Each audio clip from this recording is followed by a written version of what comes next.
Are you ready to hustle? I need to hustle. Welcome to The Hustle with Justin Harrison, the ultimate podcast for money motivation and inspiration. So in this season of The Hustle, we are focusing in on small business development, entrepreneurship, and of course, helping people grow out their businesses. And today I'm joined by Brad, who's got some very good questions about his own business and his business journey. Brad, let's start with quickly, what is it that you do? And then lead us into your first question. Cool. Thanks, Justin. I guess I'm what you'd call a solopreneur. I'm in the media space. I'm a radio guy, but, radio only falls into a few hours of the day. And I'm a professional voiceover artist. I spend time with up-and-coming radio presenters. I'm a radio presenter trainer. I work with media spokespeople and executives in the area of preparing them for media readiness, so radio podcasts like what you're doing and you and I are doing here, TV interviews and the like. And so it's kind of a little bit of lots of things in the media space, but my biggest issue is marketing. And my budget for marketing is pretty much non-existent, but it's really tricky to know how to get word out there. I mean, what do you focus on? How do I market myself in this space that I'm in? So look, it's a great question, and I work with a lot of radio presenters myself, and I've been helping them reposition themselves and their portfolios. And I think the first thing we need to get over is this concept that you need to have money to market. In fact, I would say you're at an incredible advantage if you have no budget. Now, the reason why I say this is most people or personalities in your space that have money will typically employ an agency to do the work. And the problem is they don't always know how to land the message. They don't always know how to target the right person. I always say if you're starting out on your own and you literally have no resources, this is the greatest position to be in because you're going to force yourself to become really creative about your marketing. Now, in your guys' space, you already have a layer of credibility because you're on radio, because you've got some history, you've already got the credibility factor. What you don't have is a lot of people knowing who you are beyond your radio show. And I think that's really where you need to focus your time and your energy. There is no greater space right now than social media. You should be doing a lot of stuff on social media. In fact, you should be posting at least 4 to 5 times a day across the social media platforms, starting with TikTok, Facebook, and Instagram. Those should be your 3 key areas of focus. If you're potentially going to do long format, which is anything sort of over a minute, you should be looking at YouTube. But I would recommend Reels below 60 seconds. And then, of course, it's about figuring out what content to put out. And we've all seen these cringe-worthy social media posts where a company comes on and goes, "Hi, I'm Brad, and I'm a voiceover artist." That's not what you want to do. You want to be focusing on telling stories about your industry. You want to focus about maybe interviewing the personalities that you work with. You want to focus about how do I bring a story to social media, but at the same time position myself. And literally your positioning is all about your bio, and it's about making sure the last 2 seconds of your video literally tells people what it is that you do. And it's about getting as many eyeballs on what it is that you do as possible. And don't just focus on the voiceover stuff. Focus on the story that got you there. Focus on the behind the scenes stuff at the radio station. People love this sort of thing. And it is about growing profile, just like you've done on radio, but it's about doing it in social media. And this costs you nothing. Don't give it out to an agency. Don't give it out to a social media person. You need to pick up your phone. This device is the most incredible device. It allows you to compete with Fortune 500 companies and the biggest corporates in the world. And literally, you have the power in your hands. Push in the right direction. Thanks so much, Justin. Can I give you my next question? Yeah, please go for it. Yeah, at the moment, I'm in kind of money for time. I take all my time to make the money. So I've been thinking a lot about passive income. What are some of the passive income generation options that I could have in a business like mine? So look, I think you're, again, in a great space, but I do need to point out that AI is coming, and AI is probably going to eliminate a lot of voiceover artists in the industry space. If you have a look at what's happening with AI, the advancements are literally building week by week. It's incredible what's being done. So I would say you need to focus on how do you generate a body of work that you can get paid for on repeat by doing that body of work once off. There's a couple of ideas we can throw around, but the first thing I want to point out is ultimately for a business to be successful, especially if you're a sole entrepreneur, you have to have something that brings in repetitive income without you having to keep producing that body of work. So you want to figure out how do you do a really good body of work and then get paid on repeat for it. So it is really about figuring out how do you get to the, I want to almost say passive income, but it's not the correct term, because passive income, I think there's another direction to go with this. But in terms of your body of work, you need to figure out, what work do I choose that I can get paid for on repeat by producing a massive amount of work? So there's a couple of things to look at. Maybe you've looked at it before, but these are the things I would be looking at. Narration. Narration is a really great way to get tied into royalties. And obviously, if you can do any sort of work in the translation space, that would be also really strong. So look at the things that AI potentially can't do, something where you can bring your personality to it, tell stories. Maybe it's a documentary, maybe you're doing voiceovers for something very niche and very specific. We always say the riches are in the niches. So you need to figure out how to niche down and focus on the niche. The other thing I would say is figure out how you can do stuff that potentially earns you royalties. And so here is what I'm going to suggest. And it's a crazy idea, which most people in your space would never take the risk on. But figure out if you can do work, and rather than taking upfront payment, get equity. So if there's a new business that's launching or a startup that's launching, maybe take a certain amount of your time, maybe 10 or 15% of your time, and do all their voiceover work, do all their presenting work, do all that sort of thing, but say, in return, I want equity.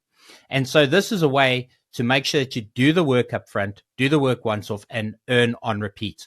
The other thing I would say that goes without saying is that you should be focusing on podcasting. If you don't have a podcast and you're a voiceover artist, figure out what you can create content on. And I would always say, start with what's really close to home. Talk about your journey as a solo artist. Talk about your journey as a voiceover artist. Talk about some of the challenges you have, because you'll be surprised how many people in your space are experiencing the exact same problems that you're experiencing. And you don't have to be the expert. You can just be the person who literally leads the industry or leads your fellow people in a certain direction. Tell your story, tell your journey. And podcasting today is accessible to everyone. You already have the radio credibility, which gives it that extra boost. And then obviously it's about getting advertising rands in at some point. But my thing with podcasting is, and I think this is true for any body of work online, get the audience first, get the following first, and then obviously you can commoditize it and monetize it. And that's really where I'd be focusing most of my time. If I were you, you have the toolkit. You've got an incredible voice. I've listened to your stuff. Your adverts are amazing, but you're not doing it for yourself. You're literally making everybody else wealthy. You need to be doing it for yourself. Wow. Thanks so much, Justin. Goodness. This is magic. Really. Wow. Okay. Let's go back to the stuff I mentioned in the first question about sort of being on my own and having so many little things that I'm doing, but nothing comes in consistently. You know how it goes in the space, a little bit of this, and then 1 month is a little bit of that, and then a lot of that, and everything's so inconsistent. Is it okay to be so diversified, or do I need to laser focus in on more things, just one or two specifics? Again, my advice here is gonna come from 25 years of hard-fought business experience, having started out as a solo entrepreneur, grown my businesses, taken on staff, built projects out, grown 109 companies. I've made a lot of mistakes along the way. And if there's one thing I would correct, is not diversifying too much. And this goes against all the advice that you're going to get. Everybody says diversification. Yes, you do need some diversity, but if you take on too many things at once, you never become really good at the one thing. And also, if you're not focusing on one specific area, you're not focusing on where the opportunities are constantly. Conor McGregor has a great quote about becoming successful. It says you've got to be a bit far gone. You've got to be so obsessed that it's actually not within the realm of normality. And this is really what it takes to become successful. So I would say, niche down. Everybody tries to go too broad. Figure out what your niche is, because you do have a niche. You just don't know what it is yet. Figure out what your niche is and obsess about it and focus every bit of your energy on it. Because here's what people don't tell you about running a successful business. It is 80% marketing and 20% everything else. If you're spending 80% of your time on producing the product and you're not marketing it, and you only take 20% of your time to market it, you're only going to have 20% success. This is the way business works. So you've got to figure out, how do I apply 80% of my time to marketing and getting myself out there? And part of that equation is not doing too many things, not having too many products, not having too many services. So find the ones that have made you the most amount of money, figure out what's going to be relevant in the next 10 to 15 years, and just absolutely drill down on that. And then spend 80% of your time on, how do you market Brad Kirsten? How do we get Brad Kirsten out there? And the first thing you should do every day is post TikToks, Instagrams, and Facebooks. The last thing you should do every day, publish Facebooks, TikToks, and Instagrams, right? Because it is 80% marketing that is going to get you to your customers. And again, you need to think laterally. Don't try and simply put yourself out there as an advertisement. You want to do the total opposite. You want to tell the stories of your industry. You want to talk about the challenges that you're experiencing. You want to talk about some of the successes that you've had. Tell those stories and get a group of people to get behind you and buy into your story. And everything else that you want will come organically. That's amazing. I'm just thinking exactly based on what you said of how I'm came to know who you are and how I've been following you and how you do that 80% so well that your name is always out there. And whenever I'm on Instagram, Justin and Money Tribe pops up. I know more about your family and where you like to buy your meat. It's kind of crazy. So I'm kind of getting by following in what you're doing. That's same kind of style. Well, Brad, a lot of people have seen me rise to prominence on social media, but what they don't know is that there's a 25-year journey behind this. I've been in the online space creating online businesses for 25 years. I joined social media. It's officially this month, a year ago. I've got 500,000 people across social media following me, 1.1 million views.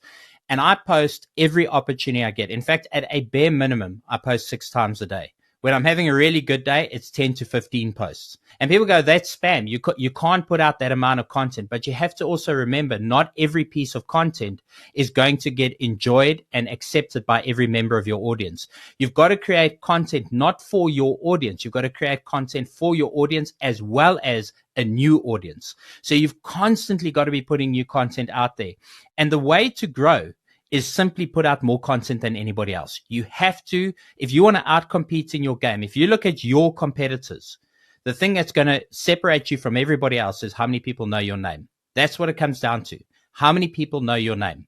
And there is a disconnect between radio and television and social media. Radio and television offer an incredible credibility layer, but it doesn't drive customers. What drives customers is getting in front of people on this device. It's the most personal, direct access device you're ever going to get in your life. That's amazing. I'm filled with confidence here. But just a question for you on that, in case anyone else is pondering about what you've just told me, do you have like a strategy? Do you sit down and say, this is my content creation plan, this is how I'm going to release it, and this is when I'm going to do it? I mean, is it that formal? So because I'm very data driven and I'm very analytical, I study my data and my analytics daily. And I know exactly when to publish, how to publish, what length of video to publish. I know more or less beforehand what's going to work and what's not going to work. But when I started, I didn't. It was purely about putting out volume of work. And so what I always say to everybody who's new to anything in the online space, whether it be podcasting, whether it be creating social reels or YouTube videos, do as many of those productions as quickly as possible. Forget about perfect. Worry about getting volume into the marketplace. And what you will find, the 10,000 hour rule kicks in. The moment you spend 10,000 hours on anything, you will figure out how to perfect it. And so I can give you a strategy, but it's going to be my strategy based on my content. You might find that for you, 30-second reels works better than a 45-second reel. You might find that mornings work better for you than afternoons. The bottom line is, if you don't put out 10 to 15 pieces of content at some point daily, you're not going to know what hits perfectly for your audience. So this is about go out there and do it. Go out there and repetitively do it. I'm with you. Now just to join the Money Tribe, guys, and get you to light a fire under me. As the accountability side, I think it is when you're on your own, it's so easy to like, oh, look, a bird. And to stay focused as a solo entrepreneur and to be goal driven and have your processes in place so you can continue to push, when you don't have guys or girls around you. So that's perhaps my last piece of advice for you, which is you must remember the greatest risk in terms of earning money in this world is being a solo entrepreneur. it's actually better to work for somebody, because when you work for somebody, you're guaranteed of a salary. When you're a solo entrepreneur, there's no guarantees, right? And so you have to focus on how do you bring in retained income consistently on a monthly basis. The thing that's going to enable you to scale what you're doing and to grow what you're doing and potentially venture out into slightly different avenues is having that protection of reoccurring income. So your focus needs to be being on what products can I create that are going to bring me consistent reoccurring revenue. And instead of going for that 10 or that 20 or that 40 grand deal, focusing on how can I go for the next $2,000 a month deal, the next $1,000 a month deal. Rather build many of those up than continuing to go for what I like to refer to as piecemeal work. Because at the end of the day, you're literally going to be chasing new customer, new opportunity all the time. And what you want to be doing is you want to be stacking. You want to be building revenue on top of revenue. So I really hope this guides you, and I look forward to watching your personal journey unfold. Thanks, Justin. This has been gold. I'm so grateful for your expertise and your time. Wow. If you found value from this episode of The Hustle, be sure to leave us a rating and a review on your favorite podcasting app. And while you're there, be sure to hit that follow or subscribe button depending on your platform. And remember, hustle makes muscle.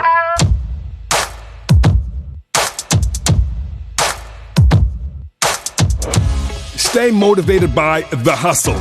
Talkers talk, but hustlers hustle.